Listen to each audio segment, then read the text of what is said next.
If you set up your new YouTube channel wrong on day one, you could sabotage your growth for months without even realizing why. In the next 10 minutes, I'm going to show you exactly how to set it up strategically so you don't spend the next 6 months fixing problems you accidentally created. When I first joined YouTube in 2006, my original username was Naders07. Yes, because I saw a YouTuber at the time called Brookers07. She was super popular, and I was like, that's a cool name. No one's ever called me Naders before, but sure, let's make it my username. A few years later, I ended up rebranding to Hey Nadine, so still not my full name, but it had my name in it, so I was able to use that as my username for the rest of the 20 years of my YouTube career without having to change it up. But for this new channel, I am finally going to use my actual name, Nadine Sakura. It's actually Nadine.Sakura, and I am a bit salty about it because my real name is just locked in YouTube space. I can't access it, nobody can. So why use my real name? Well, because names scale. If I called this channel YouTube Growth Academy 2026, you know, it would kind of lock me into a niche, it would lock me into a phase. And I have learned this through the many pivots of my career. At one point, I created a blog called Maple and Kiwis because I was a Canadian living in New Zealand. But luckily I didn't stick with that because I shortly moved away from New Zealand. Personal brands grow. And if you are looking at this in a long-term aspect, which I feel like if you are going to spend the time and dedication to build up a YouTube channel or a social media presence, you got to look at this as a long-term career. A niched name can box you in and it becomes so much harder to pivot. Whereas your name is always going to be your name. It's always going to be you. And I've seen this personal shift in the creator space in the last decade, from pseudonames or branded names to more of the creator themselves, the personal brand. Now, if you don't want to use your actual real name, maybe for safety reasons or for spelling or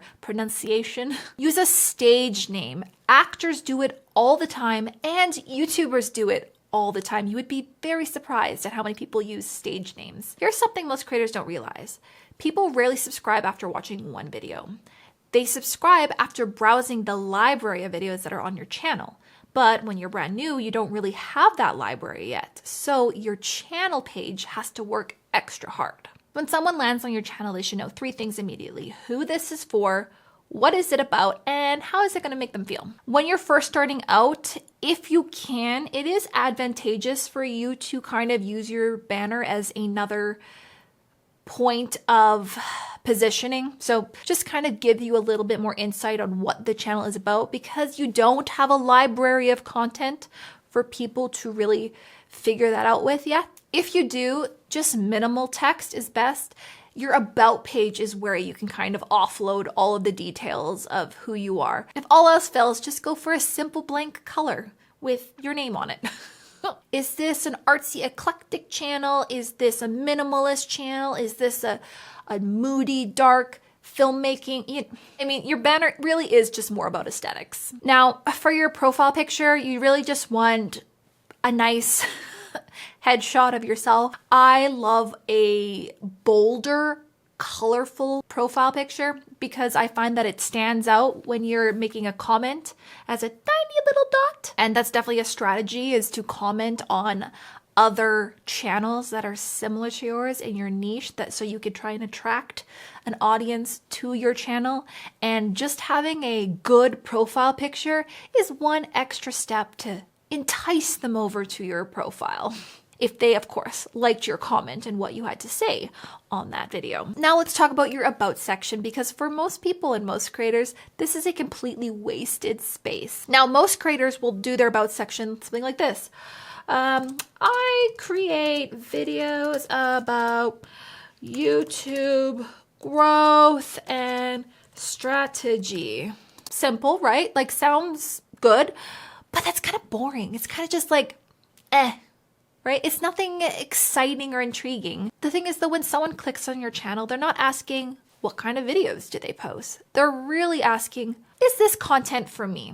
So I want to give you a better way to write an about page using a simple structure of empathy, mission, proof. Let's walk you through it step by step. Now, if you want help writing your own, I've included a free AI prompt in the description, so you can download that and it'll just help you write this. So step 1, empathy. I want to start with them. This isn't about me and my resume. I want to start with the viewer that is stumbling upon my channel. What is their problem? What's something like trying to grow on YouTube but tired of guessing? Next is my mission. So this is kind of like my public why I'm doing this. I'm creating this shared journey. I'm creating this experiment. It would be like what your why was. Why are you doing this? Why are you making a channel? That's why I'm building this channel from 0 to 100K subscribers, and I'm showing you exactly how to do it. The next step is tangible value. So this is like, okay, now what are you going to get on this channel? What are you going to get on this channel? So I'm going to put, you'll see real analytics, beginner and advanced strategies, honest truth, what's working in 2026. I will obviously change that in 2027 and beyond. Step 4 is proof. Why should I believe you? Why should we trust you? Where's your credibility? Where's my credibility? Well, right, like, hi, I'm Nadine. I've been on YouTube for 20 years. I've built a 500K channel, blah, blah, blah, blah. Next step, what differentiates you and this channel? So what's different about me? Well, I built a channel before and now I'm starting over on purpose and I'm showing you the behind the scenes.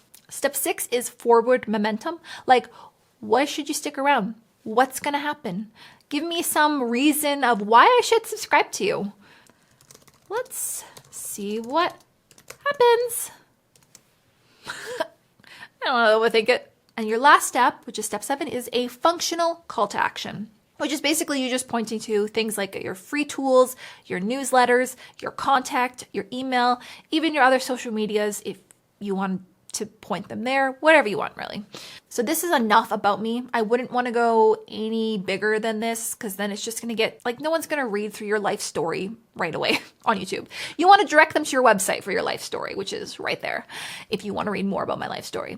Now, most creators waste their playlist spaces or name them incorrectly. They end up just kind of grouping videos by topics like YouTube tips, vlogs. That's really more of just organization. So instead of grouping it by topic, you kind of want to group it by transformation. You want to name your transformational playlists around the results and not just the category. So it's not content ideas, but 30 days of content ideas for creators, new creators. Or it's not just travel vlogs, it's how to travel full-time on a budget. My build one, 0 to 100K, that's obviously a very clear transformation path. My insight one, that's not as much, right? This is what I call a pillar playlist. It is more of like your core philosophy, your beliefs, something to just help attract the right people. And we definitely do not want to ignore the description because playlists show up in YouTube search and Google search.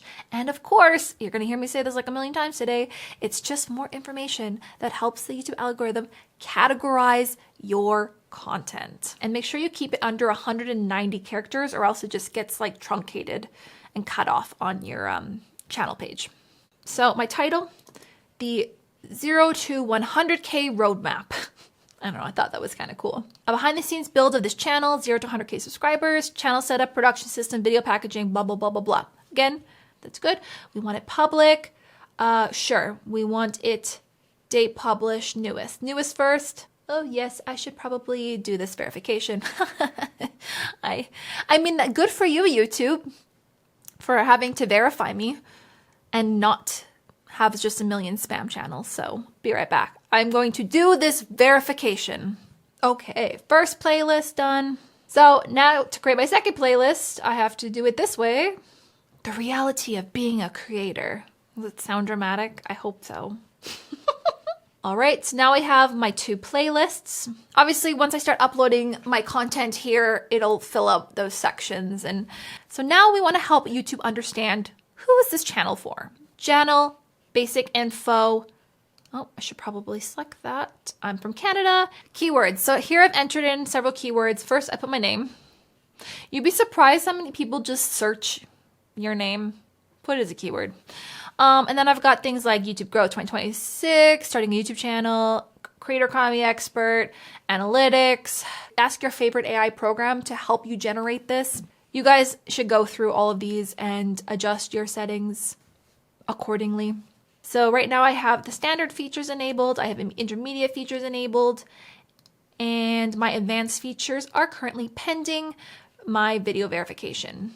So it looks like everything else, I don't think you need to worry about anything else for now. Overanalyze to a point, but know that you're probably going to change and evolve your channel as you grow. I mean, I've had many iterations of my channel. Don't feel stuck in the decisions that you make now. Just make them, move on, and start creating videos. Now, speaking of that channel, if you haven't seen why I walked away from a channel with 500,000 subscribers to start over here from zero, you might want to give that video a watch. It's where this story all begins. And next Monday, I'm going to be talking about the real reason some people never even start a YouTube channel in the first place. So stay tuned for that.